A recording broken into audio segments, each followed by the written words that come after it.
मेरे सभी प्यारे मसीह भाई बहनों को जय मसीह की। आप सभी का स्वागत है उस पाक खुदा की पाक हजूरी में। परमेश्वर ने आज फिर हमें एक सुंदर सुबह और सुंदर रोशनी दिखाई, उसके लिए हम उसका कोटि कोटि धन्यवाद करते हैं प्रियो। चलिए हम आज एक नए वचन को समझते और सीखते हैं और देखते हैं कि आज परमेश्वर की हमारे लिए क्या आज्ञा है। आज हम देखेंगे मत्ती उसका 6 अध्याय उसका 1 आयत से 4 आयत तक। उसमें लिखा है, देखिए क्या लिखा है। पहले मैं ये पूरा वचन पढ़ती हूँ, फिर आपको मैं इसको विस्तार से समझाऊंगी। लिखा है, सावधान रहो, तुम मनुष्यों को दिखाने के लिए अपने धर्म के काम ना करो, नहीं तो अपने स्वर्गीय पिता से कुछ भी फल ना पाओगे। इसलिए जब तू दान करे तो अपने आगे तुरही ना बजवा, जैसे कपटी सभाओं और गलियों में करते हैं, ताकि लोग उनकी बड़ाई करें। मैं तुमसे सच कहता हूँ कि वे अपना प्रतिफल पा चुके। परंतु जब तू दान करे तो जो तेरा दाहिना हाथ करता है उसे तेरा बायां हाथ ना जानने पाए, ताकि तेरा दान गुप्त रहे, और तब तेरा पिता जो गुप्त में देखता है तुझे प्रतिफल देगा। आमीन। चलिए इस वचन को अब हम विस्तार से समझते हैं।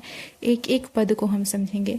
पहले पद में लिखा है, सावधान रहो, तुम मनुष्यों को दिखाने के लिए अपने धर्म के काम ना करो, नहीं तो अपने स्वर्गीय पिता से कुछ भी प्रतिफल ना पाओगे।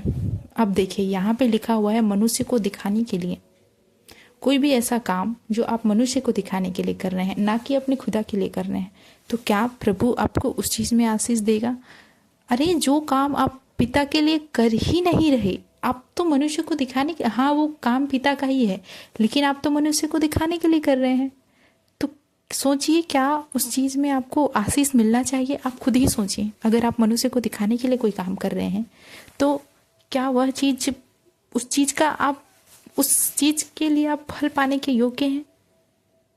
नहीं, बिल्कुल भी नहीं। अगर आप सिर्फ मनुष्यों के लिए कर रहे हैं, फिर तो ऐसा हो गया ना कि आप मनुष्यों को ही देवता मान रहे हैं, उसको ही अपना आराध्य मान रहे हैं, उसको ही अपना मुक्तिदाता मान रहे हैं। तभी तो आप उसी के लिए कर रहे हैं, उनको दिखाने के लिए कर रहे हैं। मतलब आप उनको अपना आराध्य, उनका अपना मुक्तिदाता मान रहे हैं ना। तो फिर परमेश्वर आपको कैसे और क्यों उस चीज में प्रतिफल देगा? क्यों उसका फल देगा जो चीज आप उसके लिए कर ही नहीं रहे हैं? आगे लिखा है, नहीं तो अपने स्वर्गीय पिता से कुछ भी प्रतिफल ना पाएगा। जब तू काम मनुष्य के लिए करेगा तो स्वर्गीय पिता से कैसे तू प्रतिफल पाएगा?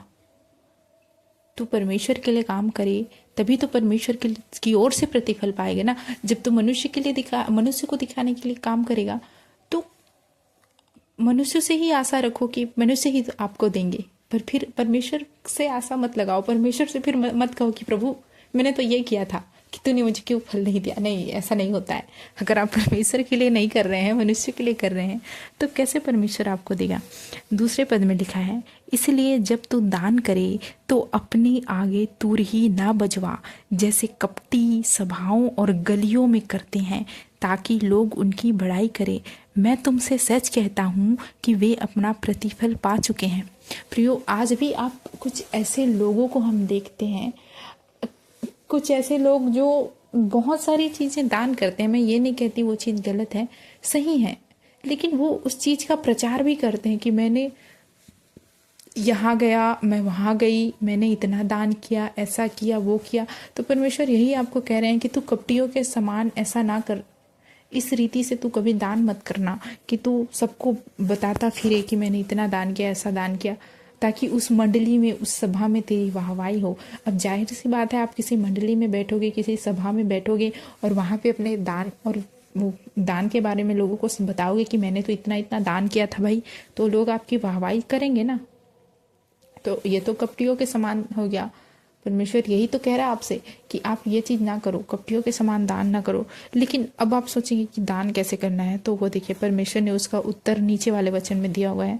परंतु जब तू दान करे तो जो तेरा दाहिना हाथ करता है उसे तेरा बायां हाथ ना जानने पाए, ताकि तेरा दान गुप्त रहे, और तब तेरा पिता जो गुप्त में देखता है तुझे प्रतिफल देगा। आमीन। आज का वचन यही मुख्य वचन है, आप इसे नोट कर ले। मत्ती का 6 अध्याय उसका 3 पद और 4 पद।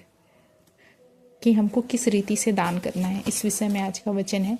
देखिए, जब आप दान करें तो वो जो दान है वो सिर्फ आपके और आपके खुदा के बीच में होना चाहिए, वो किसी और को ना, तीसरे व्यक्ति को पता ही नहीं चलना चाहिए, क्योंकि परमेश्वर जो गुप्त में देखता है वो गुप्त में दान देता है प्रियो। देखिए, हमारा जो खुदा है वो मन को जांचने वाला है, और अगर आप किसी चीज़ को दिखावे के लिए कर रहे हैं तो परमेश्वर तो आपके मन को जानता है ना कि आप उसके लिए नहीं कर रहे हैं, आप दिखावे के लिए कर रहे हैं, तो परमेश्वर कैसे उसका प्रतिफल देगा। वहीं जब आप ऐसा दान करेंगे कि वो सिर्फ आपके और आपके खुदा के बीच होगा, कपटियों के नहीं होगा, तो परमेश्वर आपको उसका प्रतिफल अवश्य देगा, और इतनी बहुतायत से उसका प्रतिफल देगा कि फिर आप संभाल नहीं पाओगे। याद रखिए, वचन कहता है जो अपने कमी घटी में बोता है वो बहुतायत से अपनी मतलब बढ़ोतरी से काटता है, और इतना काटता है कि फिर रखने की जगह नहीं होती है। जब वो उठा के ज़मीन से उठा के आपको महलों में बिठाने की सामर्थ्य रखता है। जब आप परमेश्वर के वचन और गहराई को समझते जाएंगे तो आपको ये भेद की बातें समझ में आती जाएंगी। खैर, आज का विषय तो हमारा दान का वचन है। तो आप जब दान करें प्रियो, तो मैं आपसे यही कहूँगी कि आप गुप्त में दान करें, ढिंढोरा ना पीटे उस चीज़ का, फिर आपको परमेश्वर गुप्त में प्रतिफल देगा, और आप समझ जाएंगे कि वो चीज़ परमेश्वर की ओर से था कि आपने इस चीज़ को उनके लिए किया। अब दान के बारे में एक और चीज़ मैं आपको बता दूं कि दान का मतलब ये नहीं है कि आपको सिर्फ पैसे दान करने हैं, आप कुछ और भी कर सकते हैं। जैसे उपवास भी कहीं ना कहीं एक तरह का परमेश्वर के लिए दान ही है। आप अपना पूरा एक दिन आप भूखे रह रहे हैं तो परमेश्वर को आप अपना देह दे रहे हैं कहीं ना कहीं, तो वो भी दान है, परमेश्वर वो भी देखता है। आप जो पैसे बोते हैं वो भी परमेश्वर देखता है। आप जब आप अपना जीवन परमेश्वर को देते हैं ना, तो वो भी एक प्रकार का दान है। दान के प्रकार हैं। अगर आप इस विषय को जानना चाहते हैं तो हमें कमेंट करें, हम अगला वीडियो इस विषय पर लेकर आएंगे।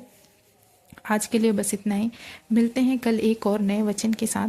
तब तक के लिए आप सभी को जय मसीह। परमेश्वर आप सभी को बहुतायत से आशीष दें।